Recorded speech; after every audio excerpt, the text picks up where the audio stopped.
श्री पुरेंद्र मिश्रा जी, उन्होंने यह कहा था कि मैं आज वोट मांगने आया हूं, आप बेफिक्र रहिए, मैं निर्वाचित होता हूं या नहीं फिर भी मैं आपसे संपर्क बनाए रखूंगा। उसी कड़ी में उन्होंने हमें यह कहा कि मैं आज यानी 7 तारीख को आपके यहां आपके सदस्यों से भेंट करने आ रहा हूं, किंतु हमारे क्षेत्र के साथी हमारे अपने सूर्यकांत जी ने बहुत प्रयास किया। उन्होंने बताया कि उनको दिल्ली आने के बाद सडन वायरल हो गया है और 102 बुखार है। उन्होंने निरंतर प्रयास किया कि वे प्रातः तक भी यदि उतरे तो वे आकर आ जाएं और यहाँ के मतदाताओं से भेंट कर लें, किंतु उनकी बुखार नहीं उतरी है और हम ईश्वर से प्रार्थना करते हैं कि वे जल्दी स्वस्थ हों। यह निश्चित रूप से उनकी जो भावनाएं हैं ये बड़प्पन है। उन्होंने कहा कि मैं निर्वाचित होकर अपने मतदाताओं से मुलाकात करूंगा, निश्चित रूप से बड़प्पन है उनका और इस बड़प्पन के लिए मैं चाहूंगा कि वे आप तालियों से उनका सम्मान, जहां पे भी हैं हम उन्हें सम्मान करते हैं।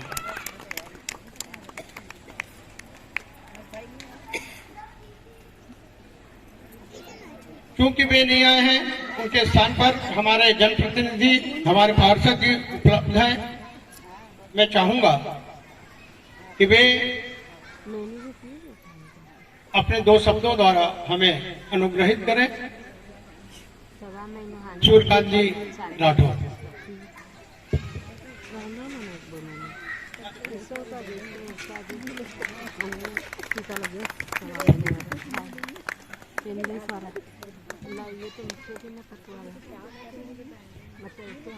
स्टेट बैंक कॉलोनी परिवार के द्वारा आयोजित आज के इस कार्यक्रम में उपस्थित स्टेट बैंक कॉलोनी के अध्यक्ष सम्मानीय राजकुमार जैन जी, हमारे वरिष्ठ साथी हम सबके सम्मानीय आदरणीय मोहनलाल शर्मा जी, सम्मानीय माता छावड़िया जी और यहाँ पर उपस्थित स्टेट बैंक कॉलोनी परिवार, पत्रकार कॉलोनी परिवार के सभी सम्मानित सदस्यगण, माता बहन, युवा साथी,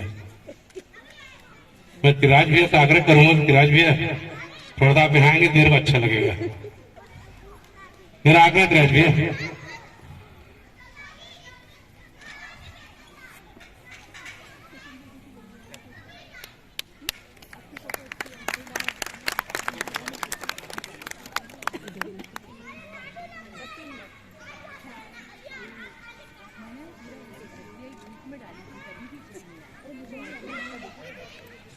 मंच की व्यवस्था सोसाइटी के द्वारा की जाती है, लेकिन इस सोसाइटी को मैं अपना परिवार समझता हूँ, इसलिए थोड़ा सा हस्तक्षेप कर लेता हूँ।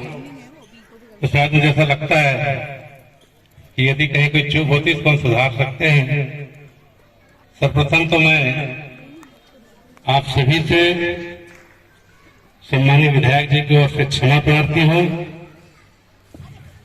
कि जब सम्मानीय विधायक जी हमारे इसी गार्डन में चुनाव के दौरान आए थे, उन्होंने आप सबके बीच में एक पारिवारिक माहौल में अपनी बातें रखी थी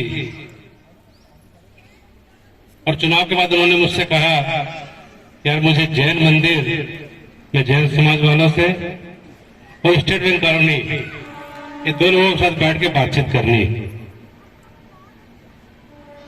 15 दिन पहले लगभग हम लोग बैठे थे, तो आज 7 जनवरी रविवार का दिन और चूंकि रविवार को सभी छुट्टी में रहते हैं, सभी आ सकते हैं, इसलिए 7 जनवरी का टाइम तय किया। राजकुमार भैया से बातचीत करके 10:30 बजे कार्यक्रम यहाँ का, 10 बजे का कार्यक्रम जैन समाज के साथ तय करके हमने आगे फिर वार्ड में जागृति नगर का कार्यक्रम तय किया था। लेकिन चूंकि विधायक जी का स्वास्थ्य ठीक नहीं है, मैं कल से लगातार प्रयास कर रहा हूँ। उनका मोबाइल बंद था, कल उनसे बेटे से भी बात हुई उन्होंने मुझे कहा कि पापा ने दिन भर के पूरे कार्यक्रम निरस्त कर दिए हैं और तबीयत उनकी थोड़ी ज्यादा गड़बड़। फिर भी मैं इस उम्मीद में था कि शायद रात तक कुछ सुधार हो जाए। रात को उनके बेटे का फिर फोन आया कि बुखार उतर नहीं रहा, कल का कार्यक्रम पोस्टपोन कर दीजिए। मैंने तत्काल जैन समाज में अरविंद जैन जी को फोन किया, उन्होंने सहर्ष स्वीकार कर लिया। रवि भैया को मैंने रात को फोन किया, रवि भैया ने बोला मैं राजकुमार अंकल से बात कर लेता हूँ। और फिर मैंने अपने जो कार्यकर्ता थे उन लोगों को फोन किया कि आगे जो कार्यक्रम की तैयारी आप लोग कर रहे हैं अब थोड़ा सा रोक दो।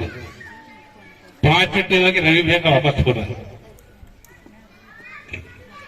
बोले भैया कार्यक्रम की तैयारी तो सब कर ली है,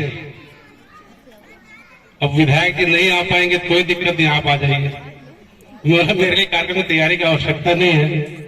अब बोले क्या करें भैया, तैयारी तो कर ही लिए। उन्होंने एक फोटो मेरे को भेज दिया, रात को लाइट जल रही है, पूरा जो आपका स्टॉल लगा हुआ है, कुर्सियां लगी हुई, स्टेज बना है, इसकी उन्होंने फोटो जैसी भेजी। मैंने बोला मामला गड़बड़ है। मतलब ठीक रही है, तबियत तो मेरी भी ठीक नहीं, लेकिन बिल्कुल आऊंगा मैं। लेकिन फिर भी एक मन में उम्मीद कि शायद सुबह विधायक जी का स्वास्थ्य ठीक हो जाए। मोबाइल लगाया स्विच ऑफ, उनके बेटे को लगाया तो उनके बेटे का फोन रिसीव नहीं हुआ। उनके पीएसओ को फोन किया तो बोले भैया अभी पहुंचा नहीं हूं घर में, पहुंच के नहीं 15 मिनट बाद उनके पीएसओ का फोन आया, भैया उनका बुखार उतर नहीं रहा। तो कुल मिला के जिससे मुलाकात करने के लिए, जिससे चर्चा करने के लिए, जिससे बातचीत करने के लिए और जिसको सुनने के लिए आप सब एकत्रित हुए हैं। और आप लोग की मनोदशा को मैं अच्छे से समझ रहा हूं कि हम चाह किसी से बात करना चाह रहे थे, सुनना किसी और को चाह रहे थे, और मजबूरी में सुनना किसी और को पड़ रहा है। और ये मनोदशा मैं इसलिए समझ रहा हूं कि चूंकि मैं भी आपके बीच का हूं और एक छोटी सी घटना, मेरी पारिवारिक घटना आपके समक्ष रखना चाह रहा हूं, क्योंकि परिवार के लोग बैठे, भाषण का विषय नहीं है। 12-13 साल पहले की घटना है। मेरा पुराना मकान, उसको तोड़ के मैंने नया बनाया। वास्तु पूजन का समय तय हो गया, पंडित जी तय हो गए, सारे रिश्तेदारों को सूचना भेज दी गई, सब रिश्तेदार आने की टिकटें कंफर्म कर लिए, सब हो गया, सारी तैयारियां हो गई। 1 हफ्ते पहले पंडित जी आए, बोले भैया मैं वास्तु पूजन नहीं कर पाऊंगा, मेरे को इमरजेंसी काम से धनबाद जाना पड़ेगा। अब बताओ, और वास्तु पूजन के लिए 1 हफ्ता पहले पंडित जी कहां से मिले? बोले पंडित जी डेट भी नहीं बढ़ा सकता। सारे रिश्तेदारों ने कंफर्मेशन दे दिया, टिकटें करवा ली है, सारी व्यवस्थाएं हो गई है। मैंने भी कैटर बुक कर लिया, जैसा रवि भैया ने कैटर बुक किया है। बहुत दुविधा, लेकिन ईश्वर पर विश्वास था। पंडित जी ने अपने जूनियर पंडित को भेज दिया कि भैया पूजा काम नहीं रुकना चाहिए। तो मेरे मन में शंका थी, अरे जूनियर आएगा तो मामला जमेगा नहीं, क्योंकि वास्तु पूजन का अवसर भगवान जीवन में एक ही बार देता है।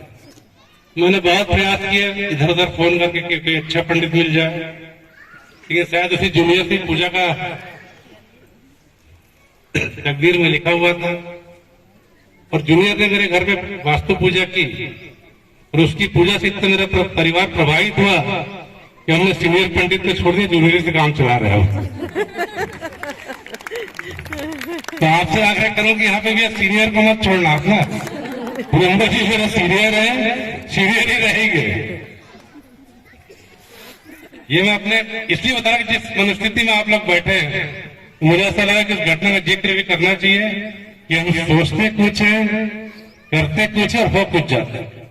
और ये सारा खेल ईश्वर के हाथ में, क्योंकि हम सनातनी लोग हैं, ईश्वर को मानते हैं और ईश्वर को पूर्ण विश्वास करते, भरोसा करते हैं। इसलिए जो होना है, जब होना है, वो सब ईश्वर के हाथ में। हम लोग सिर्फ सोच सकते हैं, तैयारी कर सकते हैं, परिणाम ईश्वर ही देता है। मैं आप सभी को अंग्रेजी नव वर्ष की खूब खूब बधाई देता हूं और बड़ों से आशीर्वाद भी चाहता हूं कि अंग्रेजी नया वर्ष शुरू हुआ है, हम सब नए उद्देश्य को लेकर आगे बढ़े। और मैं अध्यक्ष जी से चर्चा कर रहा था, वे विधायक जी आज नहीं आ पाए, आज 7 तारीख, ठीक 20 दिन बाद 26 जनवरी पड़ने वाली। यदि आपकी अनुमति हो तो 26 जनवरी को मैं ला लूंगा उनको।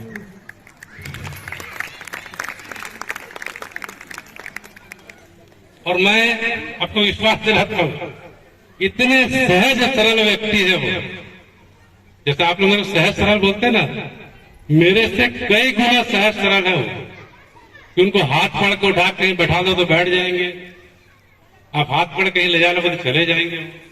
जबकि विधायक बनने के बाद थोड़ा सा आदमी में ऐसा सीना चौड़ा हो जाता। पुरंदर भी में कोई फर्क अभी तक के मैंने नहीं देखा, और मैं तो वर्षों से उनको जान रहा हूं। उनका जो स्वभाव है, मुझे ऐसा लगता है कि उनके अंदर भी कहीं ना कहीं ईश्वर का कोई शक्ति विराजमान है, जिससे वो लगातार लोगों की सेवा कर रहे हैं।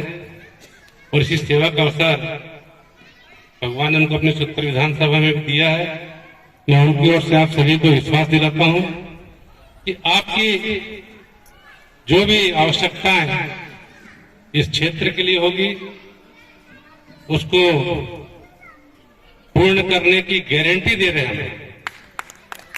हम लोग बात नहीं करते, हम किसी भी काम की गारंटी देते हैं, और जो नहीं होगा साफ मना बोल देंगे कि ये नहीं हो सकता।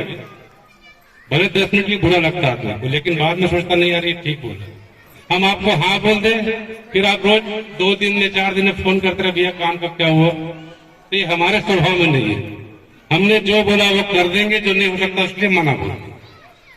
इसलिए मैंने अपने 4 साल के कार्यकाल में आपकी इस स्टेट बैंक कॉलोनी, सन्मति नगर, जैन मंदिर क्षेत्र, पत्रकार कॉलोनी में जो हो सका भरसक प्रयास किया। आप सबके सहयोग से काम हुआ, और जब आप लोग संतुष्ट होते हैं ना, तो मुझे लगता है कि मेहनत करने में मजा आ रहा है। क्योंकि जिनके लिए कर रहे हैं वो यदि संतुष्ट ना हो तो हमारा काम करने का कोई मतलब नहीं होता। कि जिनके लिए हम काम कर रहे हैं जब वो संतुष्ट होते हैं तो लगता नहीं हमने जो मेहनत करी है वो मेहनत व्यर्थ नहीं गई, लोगों को काम आई है। तो इसमें आप सबका लगातार सहयोग मिलता है, और छोटी छोटी बातों के लिए मुझे फोन के माध्यम से सलाह भी मिलती है, सुझाव भी मिलता है, और शिकायत भी मिलती है। और शिकायत को मैं कभी भी अन्यथा नहीं लेता कि जो काम आपसे हो सकता है उसके लिए आप मुझे क्यों बोलेंगे, वो तो आप स्वयं कर लेते हैं। जो काम आपके हाथ के बाहर है उसी काम के तो मुझे बोलेंगे ना। और मैं तो अपने आप को सौभाग्य से समझता हूँ, कोई अपना काम जब मुझे बताता है तो मुझे लगता नहीं यार चलो मैं भी किसी के सहयोग करने के लायक हूँ, और पूरा प्रयास करता हूँ कि वो काम जल्द से जल्द हो। हम सब मिलकर इसी प्रयास में लगे हैं, और इसी प्रयास में हमको लगातार सफलता भी मिली है।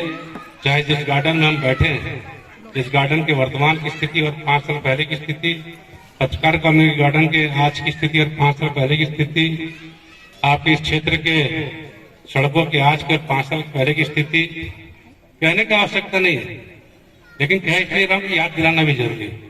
क्योंकि हम लोग इंसान है ना, बहुत याददाश्त हमारी कमजोर होती है। आप ये कतई नहीं सोचिएगा कि हमने काम किस लिए बता रहे, हमने काम नहीं किया। हमने आपके सहयोग से आपके बच्चों के लिए जो हमारे भतीजा भतीजी लगते हैं उनको कथाएं खड़ी करी है। आप अपना खेल का मैदान है, बच्चे खेलने कहाँ जाए, गार्डन नहीं आएंगे, गार्डन में खेलने नहीं दोगे तो मोबाइल में लगे रहेंगे, और मोबाइल में लगे रहेंगे तो पढ़ाई ठप हो जाएगी। इसलिए हमने प्रयास किया कि हमारे बच्चे, जो हमारा भविष्य है, वो बच्चे को खेलने का व्यवस्थित स्थान मिले, और खेलते हैं तो बच्चों का दिमाग खुलता है, और जब बच्चों का दिमाग खुलता है तो वो पढ़ाई में बहुत तेजी से आगे बढ़ते हैं। इस दिशा में हमने प्रयास किया। आप सभी का लगातार मुझे आशीर्वाद मिलता रहा, आप सभी का सहयोग मिलता रहा, और मुझे पूरा विश्वास है कि आने वाले समय में भी आप सभी के आशीर्वाद से, आप सभी के सहयोग से पद में रहे ना रहे, इस रायपुर शहर में रहेंगे। जब भी मेरी आवश्यकता मैं आपके सहयोग करने के तत्पर रहूंगा। आप सभी का जो प्यार इसमें मिला उसके लिए आप सभी का बहुत बहुत धन्यवाद, बहुत बहुत आभार। और पुनः एक बार आप सबसे आग्रह कर रहा हूं कि हिंदुस्तान में 22 जनवरी के दिन ऐतिहासिक दिन होने वाला है। पूरे हिंदुस्तान में माहौल बना। मेरा आप सबसे भी आग्रह है कि देश के यशस्वी प्रधानमंत्री जी ने आग्रह किया है कि 22 जनवरी को हमारे 500 वर्ष की तपस्या का परिणाम हमको मिल रहा है। हमारे आराध्य देव प्रभु श्री रामचंद्र जी का मंदिर में उनका वो विराजमान होंगे अयोध्या में। उस दिन सभी से उन्होंने आग्रह किया है कि जो हो सके, जिस तक हो सके, अपने पास के मंदिर में पूजा अर्चना करें। सब लोग मिलजुल कर थोड़ा सा भक्तिमय माहौल में रहें। शाम को अपने घर के बाहर कम से कम 5 दीपक जलाएं, दीपावली मनाएं। ये माननीय प्रधानमंत्री ने आप सभी से आग्रह किया है। मैं भी आप सभी से आग्रह कर रहा हूं कि हम सब चूंकि सनातनी लोग हैं,